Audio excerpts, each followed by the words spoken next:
Tina Reine, who's going to be speaking about methane capture for carbon offsets. Tina has worked in all aspects of carbon markets, including trading, structuring, and origination of emission reductions.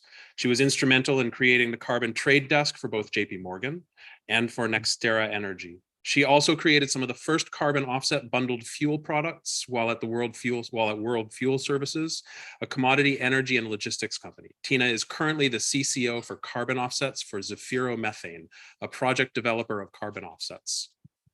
Tina.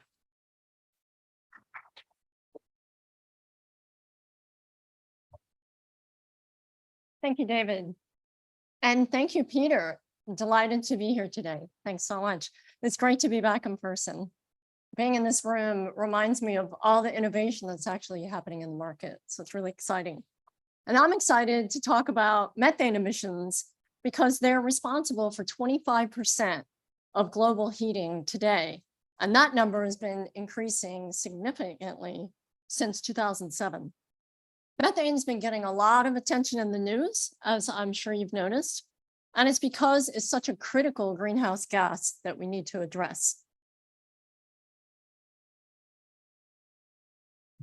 I'm going to cover today who we are at Zefiro, why we're looking at methane, the size of the problem, how methane relates to abandoned and orphaned oil and gas wells, and I'll tell you about a new type of carbon offset that we're creating from methane abatement.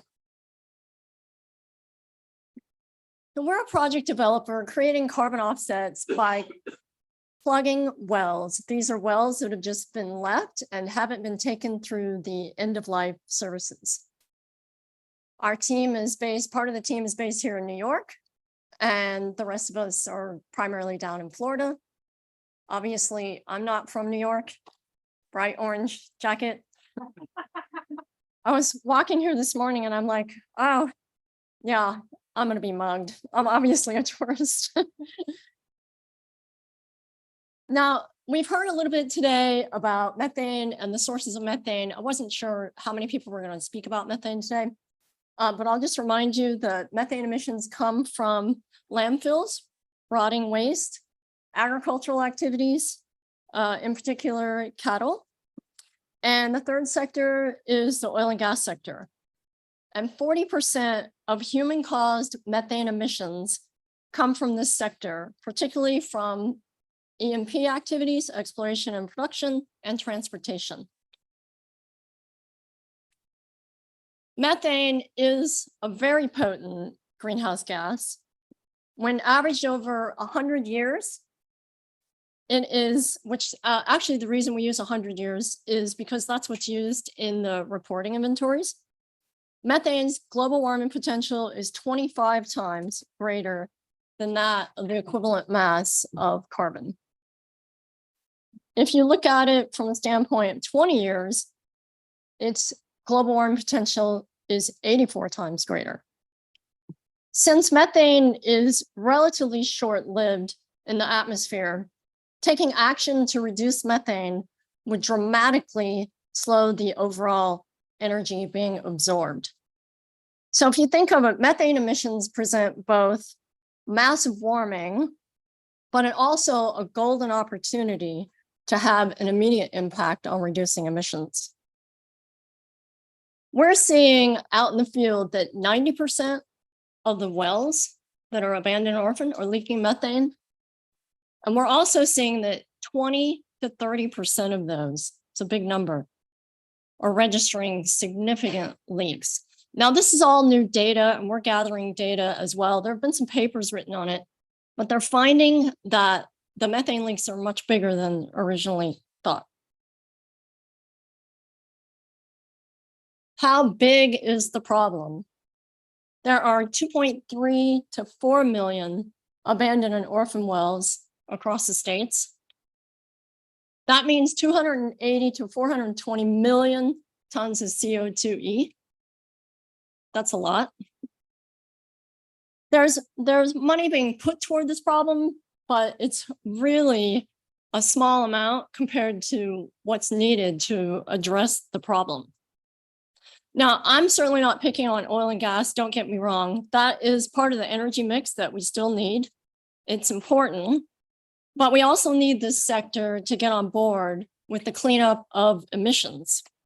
Tackling leaks from fossil fuel sites is the fastest and the cheapest way to slash methane emissions. In the news last week, Shell came out with an article and they announced that they fear increased scrutiny over their O&G operations due to the impact that it has on climate or warming, and that they felt that could potentially damage their business. They made some big commitments, good for them, to finding a solution for emission reductions. And I mention this just to point out that the O&G sector is concerned and they're looking for ways to reduce emissions. Imagine if we took the entities that are the farthest apart in terms of being aligned in their goals. That would be the oil and gas sector and environmental folks, right?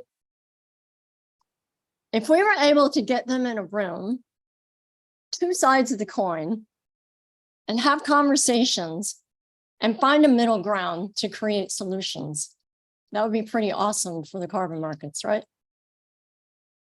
Not to tout Zefiro, but that is what we're trying to do. That's part of our work and what we're trying to do at Zefiro. Orphaned and abandoned wells exist in most states. And in fact, we have a number of documented orphan wells right here in New York State. Does anybody want to garner a wager how many documented orphan wells we have in New York State? Yes. How many? 75,000. We have 1,000. Right. So there are over 7,000 documented wells. Now, we do think the number is much greater than that for undocumented wells. And as you can see, the funding to remediate wells is grossly insufficient, and therefore innovative and efficient solutions are required to ensure that these emissions are prevented as quickly as possible. This is why carbon offsets for methane abatement are an important piece to the puzzle. Methane leaks and leaking wells have been attracting more attention from both the media and government officials. That's good news for the carbon market. The bipartisan infrastructure bill has provided funds for cleaning up orphaned wells, and the Inflation Reduction Act, I'm so used to calling it the IRA, is seeking to incentivize methane emission reduction as well. We at Zefiro, we're playing a part in helping to address the problem of methane emissions in upstream oil and gas. And here you see our CEO, Kurt Hopkins. He doesn't know I put his picture in there, so I hope he's not watching. He's actually detecting methane at the wellhead there. He's using one of our pieces of equipment to do the detection. We're expecting the release of new methodologies. There are a couple coming to market imminently. ACR is working on a methodology. Vera is working on a methodology. And there are some other ones from some more offline registries that are also putting together an AOOG methodology. So we're excited about that. In a plugging job, we physically seal the well and we generate carbon offsets through the prevention of further emissions. Now, there are steps in between. We just completed our pilot project in Louisiana. We're very excited about that, and we're on our way to creating offsets. We have a 4-stage process for abating the emissions and generating the offsets. Step 1, we obtain the right to plug the wells and take ownership of the associated environmental attributes. And we do expect there will be additional environmental attributes because the water table is also affected by this problem. Step 2, we measure and document the level of emissions, both before and after plugging the leaking well. This type of offset is easy to quantify because we directly measure the baseline emissions instead of having to make any assumptions about it. And as someone who's been in the carbon market for a while, I'm excited to see easily quantifiable, high quality emission reductions come into market. Step 3, experienced plugin professionals carry out the work of sealing the wells and preventing further emissions. Of course, we are required to test post-plugging, and we look for atmospheric leakage at that point, and any leaks result in a reduction of carbon offsets, as you would expect. But because we're creating carbon offsets from plugging the wells, we're more incentivized than a non-project developer would be to ensure the integrity of the plugging job. It's a very important piece. Step 4, our emission reductions are verified by a third party, just like any other carbon offset project. And then we request issuance of the offsets. As I mentioned before, these offsets have synergy with the sector that is now on board with finding ways to decarbonize. Scaling, plugging, and abandonment work is also a strategic option for providing employment for those laid off from the oil and gas industries. And for that reason, this type of offset meets SDG 8, which is full and productive employment. And the project also meets SDG 13, as you would expect, which is addressing climate change. As you can see in the graph, and I think everybody's already aware in this room, there's a massive gap in the supply and demand curves.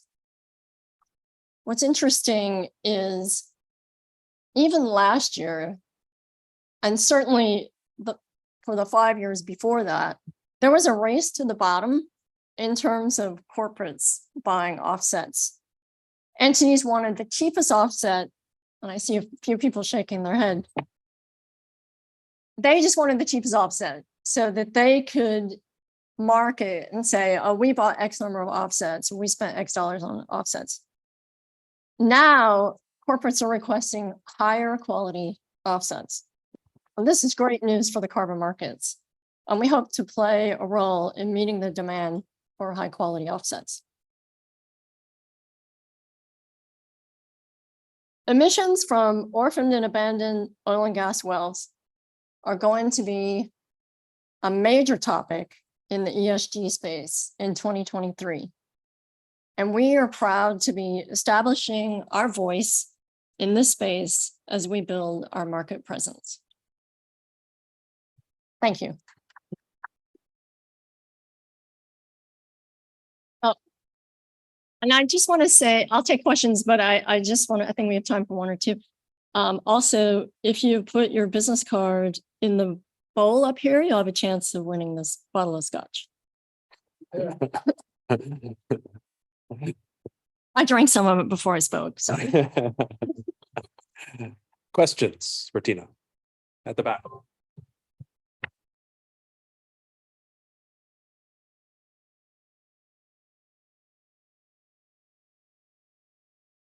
Hi, Tina. Very interesting presentation. Luda Siegel from Constellation. So I'm a little bit confused as how the companies are not being held accountable for plugging the wells.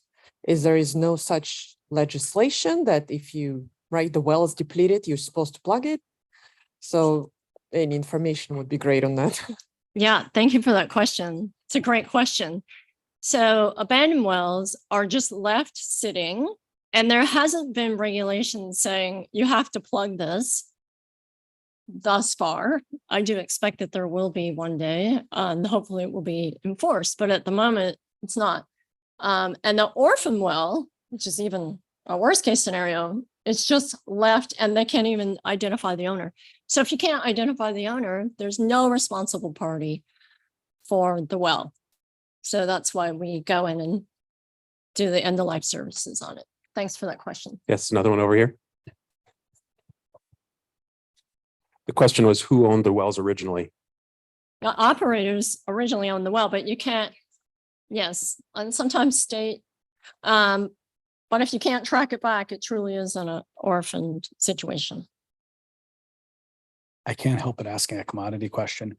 When you curate this portfolio of abandoned orphaned wells, Is there an opportunity on the front end for some small percentage of those to recomplete, swab, do some of the more environmentally friendly EOR technologies? That there's a separate just sort of commercial revenue stream when you think about, why a well gets abandoned, it's a mom and pop operator, they didn't have access to those economies of scale or even that thought process. Like, do you guys think about that from a commercial standpoint before you and bifurcate that portfolio into the sort of oil and gas commercial side versus the carbon commercial side? Yeah, there certainly is that opportunity. Absolutely. We're looking at wells that have just been left and they're already past that opportunity. But I think for ownership, before they get to that point in time of actually abandoning, there is that opportunity. Yeah, thank you. One quick question, but a quiz to the room too. Guess how many oil wells there are in the Gulf of Mexico? Quiz, anybody want to throw a number out? Okay, there's over 10,000 and over 9,000 are left unaccompanied for and no liability to the folks that put it there. 9,000 at 10,000. So your work is very helpful and very critical, and that goes around the world, not just on land. Thank you for Thank your you. time. I appreciate that. Thank you all.